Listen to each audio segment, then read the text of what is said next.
अरे रे, तुम ये क्या कर रही हो? हाँ, तुम्हें नहीं पता क्या? अभी उसे पार्लर से लेकर आई हूँ। 25,000 रुपये देकर उसका ब्राइडल मेकअप कराया है। वैसे मैंने तुम्हारे बाबूजी को 1,500 रुपये बोला है। जाकर बोल मत देना, नहीं तो वो इतने बड़े कंजूस है कि 25,000 सुनेंगे तो मुझे तो कटोरा थमाकर किसी चौराहे पर बिठा देंगे भीख मांगने के लिए, समझी? हाँ, पर तू क्या कर रही थी उसके चेहरे पर? उसका मेकअप खराब कर रही थी ना? अरे अरे, देखो तो इसकी शक्ल देखो, कैसे चुप होकर खड़ी है। अच्छे से पता है मुझे, मन ही मन में जल रही है कितना तू, कितना ईर्ष्या कर रही है। वैसे तू है इस घर की बड़ी बेटी, पर तेरी शादी पहले नहीं हो रही है तो इसमें मेरी क्या गलती? पूरे गांव में थू थू हो रही है मेरी, पर मुझे कोई फर्क नहीं पड़ता। इतना अच्छा रिश्ता मैं क्या हाथ से जाने देती? ना, मैंने तो दुर्गा मौसी से बोला था कि ये रिश्ता मेरी बेटी के लिए ही कर देना, और हो गया भी। हाँ, अब वो छोटी है तुझसे तो क्या हुआ? ऐसा मौका मैं हाथ से नहीं जाने दूंगी। मेरी बेटी राजरानी बनेगी, करोड़पति घर में शादी करके। अच्छा चल जा यहाँ से, खड़ी होकर यहाँ पर मेरी भाषण ना सुन। ओफो, क्यों रो रही है दीपाली? माँ, तुम्हें पता है अच्छे से मैं क्यों रो रही हूँ? और अभी से नहीं, मैं 6 महीने से रो रही हूँ, पर तुम्हें मेरी आंसू दिखाई ही नहीं दे रहे। बोला ना, और दिखाई भी नहीं देंगे। क्यों बेटी, क्यों अपने पैरों पर कुड़ारी मार रही हो? कोई सुनेगा तो बात बड़ी हो जाएगी बेटी। माँ, कुछ भी हो जाए, मुझे यहाँ शादी नहीं करना। तुम्हें तो पता है मुझे ये रिश्ता पसंद नहीं है। मैं अभिषेक जी से शादी नहीं कर सकती। मैं तो चंदू को पसंद करती हूँ। मैं चंदू से ही शादी करूँगी माँ। कलमुही, चुप कर।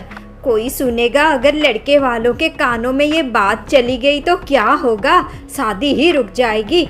मैं तेरे अच्छे के लिए, तेरे भले के लिए सोच रही हूँ, और तू अपने पैरों पर कुल्हाड़ी मारने की तैयारी कर रही है। भूल जा उस चंदू को। तेरा नाटक मुझे अच्छे से पता है। 2 साल से तेरा ड्रामा जो चल रहा है ना, इस पे आज पर्दा डाल। भूल जा बेटी उसे। हाँ देख, अभिषेक बहुत ही अच्छा लड़का है, और तेरी होने वाली सास वो तो गाय है गाय, और ससुर जी इतने अच्छे, और 2 देवर हैं। ननंद का झंझट भी नहीं है। क्यों नहीं समझ रही है बेटी? मैं तेरे अच्छे के लिए सोच रही हूँ। इतना बड़ा घर, इतने अमीर लोग, 3-3 गाड़ियाँ हैं उनके पास। अरे बाबा रे, गांव भर में तो चौंक रहे हैं हर कोई उनका रिश्ता देखकर, और तू मूर्ख कहीं की। माँ, मुझे कुछ नहीं देखना। मैं तो चंदू से ही शादी करूँगी। मैं चंदू को बहुत पसंद करती हूँ, और चंदू भी मुझे पसंद करता है। वो अमीर नहीं तो क्या हुआ, उसका मन बहुत ही अच्छा है। चुप कर, चुप कर। दोबारा उसका नाम भी मत लेना मेरे सामने। छी छी छी, दिन भर आवारागर्दी करता रहता है उसका, और क्या काम। छी छी छी, मुझे नहीं सुनना। मैंने बोल दिया ना, तेरी शादी अभिषेक के साथ ही होगी। अभी तू चुप करके बैठ, ज़्यादा ड्रामा ना कर। हाँ, ड्रामा कैसे नहीं करूँगी? अब तो अच्छे से ड्रामा करूँगी। हाँ। अरे वाह भाभी, इतना सुंदर बनारसी साड़ी कहाँ से लिया भाभी? बहुत ही सुंदर है ये साड़ी। कितने का है? अरे ये साड़ी हाँ सूरी ली, ये साड़ी तो सिर्फ 1700 का है। हैं, 1700 का? ये तो ओरिजिनल बनारसी साड़ी जैसी लग रही है, और इतना सुंदर डिज़ाइन। ये 1700 का नहीं लगता है भाभी, ये तो 10,000 का लगता है, या उससे ज़्यादा। अरे नहीं नहीं, तुम्हारे भैया तो इतने बड़े कंजूस है। हाँ, कहाँ देंगे वो मुझे 10,000 का बनारसी साड़ी। हाँ, पर भाभी जो भी बोलो, साड़ी तो बहुत ही सुंदर है। मुझे भी खरीदनी है ऐसी सुंदर साड़ी। आप मुझे ना उस दुकान का पता बता देना भाभी, मैं खरीद लूँगी। अरे अब सुरीली, मुझे कहाँ याद है कौन सा दुकान से ख़रीदा था। उस दिन तो शादी की शॉपिंग कर रही थी, और तुम्हें तो पता है, हाँ, सस्ते के चक्कर में मैं कितना घूमती हूँ पूरे बाज़ार में। सारे दुकान छान छान कर सस्ती चीज़ें खरीद कर लाती हूँ। नहीं तो तुम्हारे भैया तो हाँ भाभी, वो बात तो है, भैया बहुत ही कंजूस है। हाँ, हम पांचों बहनों को इतना सस्ता साड़ी दिया अपनी बेटी की शादी में। अच्छा सुरीली, थोड़ा काम है, थोड़ा देख कर आती हूँ। इस चुड़ैल कलमुही को सब न्यूज़ चाहिए। हाँ, कितने का लिया, क्या लिया। और मेरी किस्मत देखो, लोग 1000 का साड़ी पहनते हैं और कोई पूछे तो बोलते हैं कि 10,000 का है। और मैं तो उल्टा बोल रही हूँ, ये साड़ी तो 17,000 का है, पर मुझे डर के मारे बोलना पड़ रहा है कि ये 1700 का है, नहीं तो मेरे पति तो मुझे घर से ही निकाल देंगे। हाँ जी, मुझे माफ़ कर दीजिए जी। तुम्हें शर्म कुछ है कि नहीं? हाँ, से भगवान 17,000 का साड़ी खरीद लिया है तुमने। हाँ, तुम्हें तो पता है मेरी हालत क्या है, कितना मेहनत करके मैं पैसा कमाता हूँ और तुम ऐसे बर्बाद कर रही हो। छी। पर मुझे गुस्सा से ज़्यादा दुख हो रहा है लीलावती। हाँ, इतना पैसा दिया था मैंने तुम्हें शॉपिंग करने के लिए, कपड़े खरीदने के लिए, और तुम्हें एक सुंदर सा ड्रेस नहीं मिला। क्या पहनी है मेरी बेटी नंदिनी? पुराना ड्रेस पहनी है वो जो मैंने उसके लिए पूजा में लाया था। बड़ी बेटी है इस घर की, एक तो तुम छोटी बेटी की शादी कर रही हो। इतना अच्छा रिश्ता तो नंदिनी के लिए आया था, पर तुम्हारी जिद की वजह से। अजी, अब ये सब बातें क्यों अभी लेकर बैठ गए हैं? अभी बारात आने वाली है और ये सब बातें कर रही है। देखिए जी, एक बात याद रखिए, ऊपर वाला ही जोड़ी बनाते हैं। जिसके किस्मत में जो लिखा होगा उसकी जोड़ी उसके साथ ही बनेगी। अब मेरी बेटी की जोड़ी अभिषेक के साथ लिखा था, तो इसमें किसकी क्या गलती? तुम और ज़्यादा स्मार्ट मत दिखाओ मुझे। अच्छे से पता है मुझे कैसा तोड़ा है मोड़ा है तुमने इस रिश्ते को। हाँ, नहीं तो आज नंदिनी की शादी हो रही होती। पर याद रखना, तुम स्मार्टनेस दुनिया को दिखा सकती हो, भगवान जी को नहीं। हाँ, सारी मुसीबत की जड़ ये नंदिनी है। हाँ, देखो तो कैसे मासूम सा चेहरा बनाया हुआ है। ऊपर से पूरे गांव वाले बोल रहे हैं कि मैं छोटी बेटी की शादी पहले कर रही हूँ, पहले कर रही हूँ, और इसको तो इतना सहानुभूति दे रहे हैं कि ये तो मज़े लूट रही है आराम से। पर ये सब नहीं चलेगा। बस एक बार शादी हो जाने दो, फिर मैं उसको अच्छे से देख लूँगी। हाँ, पर कहाँ है ये चुड़ैल? अभी 2 बातें नहीं सुनाऊंगी तो मुझे शांति नहीं मिलेगी। ये लो, आ गई कलमुही। अरे, तेरे पास क्या कोई अच्छे से कपड़े नहीं है जो ये पहनकर मुझे जगहसाई कर रही हो? माँ, यही तो सबसे अच्छे दिखे मुझे, इसलिए पहन लिया। हाँ हाँ, ऐसा ही कर। हाँ, बड़ी आई। वैसे कौन सी महारानी है जो तेरे लिए मैं रोज़ रोज़ नए नए कपड़े लाऊं? तेरे पिताजी तो इतना कम घर खर्च देते हैं, उससे मैं कैसे कितना मुश्किल से घर चलाती हूँ मुझे पता है। पर आज के दिन तेरे वजह से मुझे इतनी लज्जा आ रही है, इतनी लज्जित होना पड़ रहा है। हर कोई कैसे कैसे देख रहे हैं मुझे, जैसे कि ये शादी मैं अपनी बेटी की तेरी शादी तोड़कर कर रही हूँ। ऐसा तो नहीं है, तेरी योग्यता नहीं है इसमें, मेरी क्या गलती? माँ, पर मैं तो ये चिट्ठी लेकर आई थी। हाँ, क्या चिट्ठी? क्या बोल रही है चुड़ैल? माँ, मैं गई थी जूस लेकर, पर दीपाली नहीं थी अपने कमरे में, और ये चिट्ठी था, आप ही पढ़ लीजिए। क्या? दीपाली घर छोड़कर चली जाती है और मंदिर में चंदू से शादी कर लेती है। चिट्ठी में यही बात लिखी है और वो अपने साथ सारे जेवरात ले जाती है। हे भगवान, ये क्या कर दिया? मैं तो किसी को मुंह दिखाने लायक नहीं रही।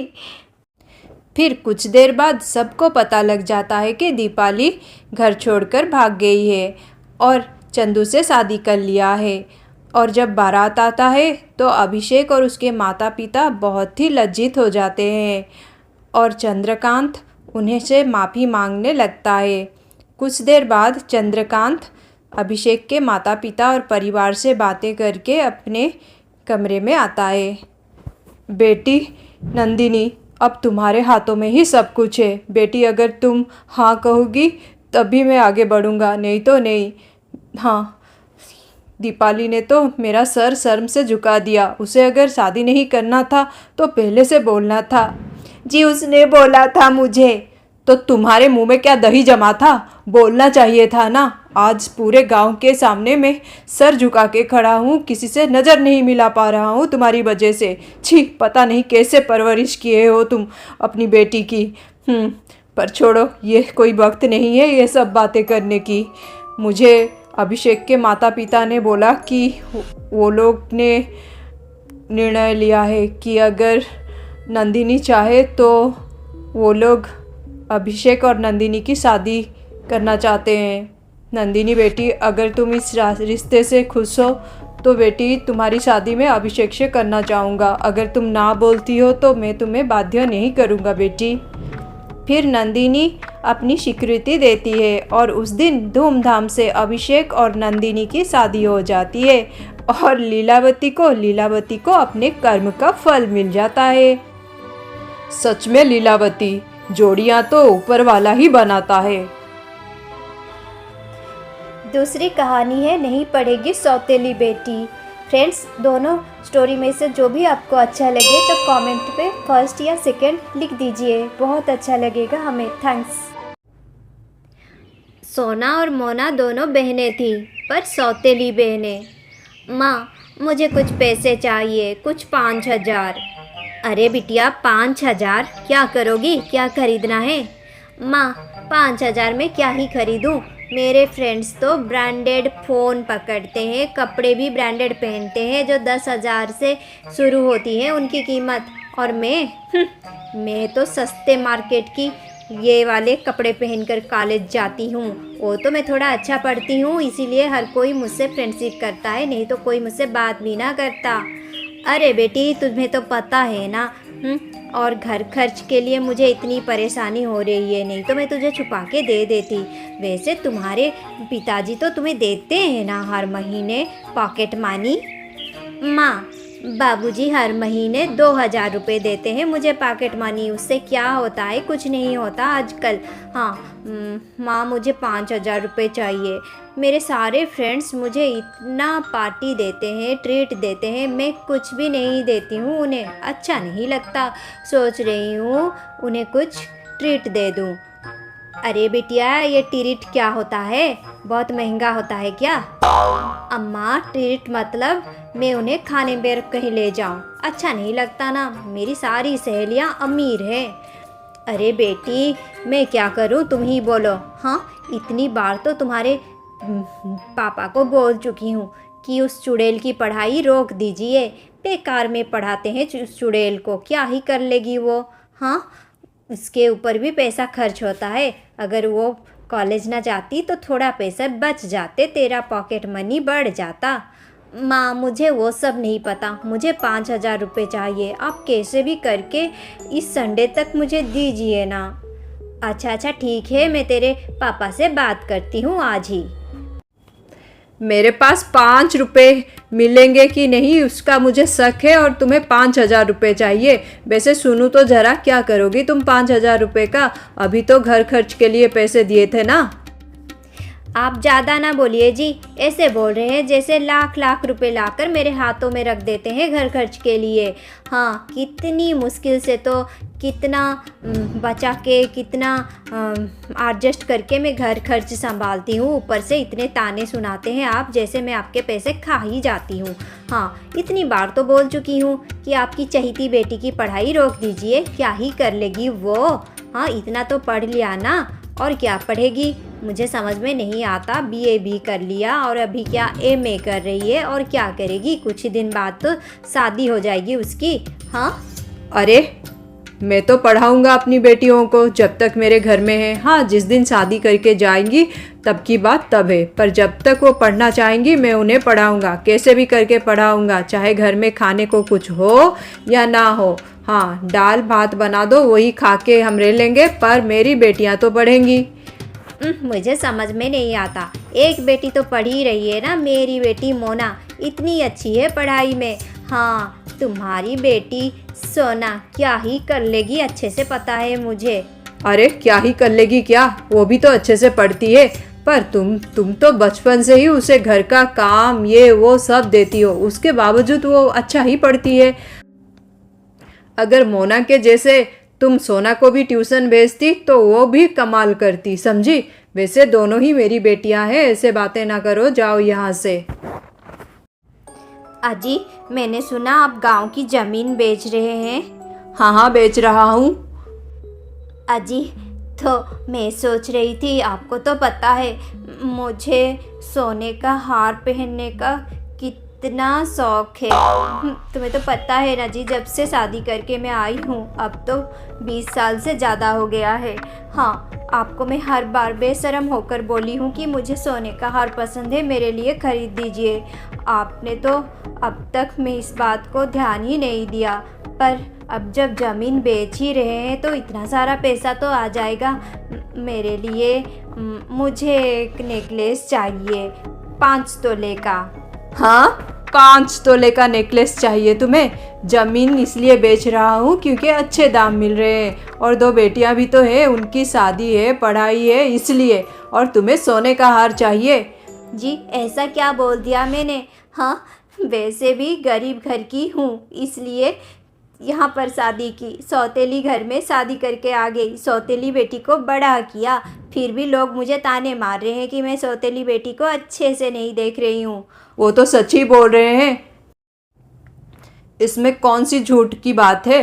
मैं तो खुद ही देख रहा हूँ बचपन से तुम कैसा सलूक करती हो उसके साथ। हाँ, अब ज़्यादा कुछ ना बोलो तुम, मैं कोई हार बार नहीं खरीद सकता। जी, मैं कितनी बार बोल चुकी हूँ। हाँ, बोल बोल के अब तो 20-22 साल हो गया है, अब तो खरीद कर दीजिए मुझे। देखो, मेरा दिमाग ना खाओ, जाओ यहाँ से। छी। अरे बेटी मोना, नहीं दे सकती तुझे 5,000 रुपये। माँ, ये क्या बात हुई? मैंने तो अपने फ्रेंड्स से प्रॉमिस कर दिया है, अब मैं क्या मुंह दिखाऊंगी उनको। मैं एक काम करती हूँ, मैं ये कान की झुमके बेच देती हूँ फिर। अरे बेटी, ये क्या बात हुई? हाँ, तुम वो टिरिट देने के लिए अपने कान के सोने के झुमके बेच दोगी? क्या पागलपन है। ना ना, ये सब ना करो। फिर माँ, मुझे कहीं से भी ला कर दो, ये कोई बात हुई? हाँ, पता नहीं मैं इतने गरीब घर में क्यों जन्म ले लिया। हाँ, अरे बेटी, इतना गुस्सा ना हो, ठीक है, मैंने कुछ पैसे बचाए थे, उसमें से दे देती हूँ, पर बेटी ऐसे पैसे खर्च ना करो। हाँ माँ, ठीक है। और ऐसे दिन बीतने लगते हैं। अरे वाह सोना, तुमने इस बार तो बहुत अच्छा नंबर लाया है बेटी, सच में मैं बहुत खुश हूँ। तुम आगे क्या करना चाहती हो? पिताजी, मैं आगे कॉम्पिटिटिव एग्ज़ाम की तैयारी करना चाहती हूँ। और मोना, ये क्या बेटी, इस बार तुम्हारे नंबर इतने कम आ गए हैं, क्या करती हो तुम? तुम्हें तो पता है मैं कितनी मुश्किलों से तुम दोनों को पढ़ा रहा हूँ। मैं चाहता हूँ कि तुम दोनों दुनिया की हर खुशी को हासिल करो, बेटी कामयाब बनो। हाँ, मुझे पता है तुम कुछ गलत संगत में शायद। नहीं नहीं पापा, गलत संगत नहीं, वो सब अमीर घर की लड़कियां हैं और उनका लाइफस्टाइल ऐसा है, ऐसा कुछ नहीं है। पर हाँ, आप सही बोल रहे हैं, इस बार शायद ज़्यादा ही मैंने कुछ टाइम वेस्ट कर लिया, पर आगे से ऐसा नहीं होगा, मैं भी अपने पढ़ाई पर ध्यान दूंगी। हाँ बेटी, तुम अपना ख्याल खुद ही रखो, अब तुम बड़ी हो गई हो, कुछ दिन बाद तुम दोनों की शादी भी हो जाएगी। और ऐसे कुछ दिन बीत जाते हैं। कुछ दिन बाद मोना को एक बहुत बड़े कंपनी में बहुत अच्छी सी जॉब मिल जाती है। नौकरी मिलने के बाद उसकी माँ स्वर्णमयी बहुत ही खुश हो जाती है और वो फिर मोना को ताने देने लगती है। देखा, मेरी बेटी को नौकरी लग गई और ये महारानी अभी तक पढ़ रही है। तुम क्या बूढ़ी होने तक पढ़ोगी? शादी कर लो, पैसों की बर्बादी हो रही है, बस किताबें, कोचिंग, ये वो, पता नहीं कौन से देश का प्रेसिडेंट या फिर लॉर्ड गवर्नर बन जाएगी ये महारानी जो इतना पढ़ रही है। हाँ, मैं तो बोलती हूँ कि तुम शादी कर लो। हाँ, बहुत हो गया, अभी तुम्हारे चक्कर में मेरी बेटी भी कुंवारी रहेगी क्या? बड़ी आई। फिर कुछ दिनों बाद सोना का संघर्ष रंग लाता है। वो कॉम्पिटिटिव एग्ज़ाम में बहुत अच्छा करती है और विदेश में एक बहुत बड़े पोस्ट पर उसकी नौकरी पक्की हो जाती है। इस बात से उसके पिता रामचंद्र बहुत खुश होते हैं। अभी इस नकचड़ी की तो सर 7वें आसमान पर रहेगा।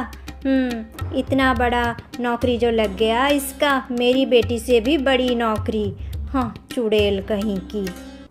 माँ, हाँ हाँ, क्या है माँ? ये तुम्हारे लिए। मैं तो अभी ट्रेनिंग में जा रही हूँ, कुछ दिन बाद मैं विदेश भी चली जाऊँगी। माँ, ये आपके लिए।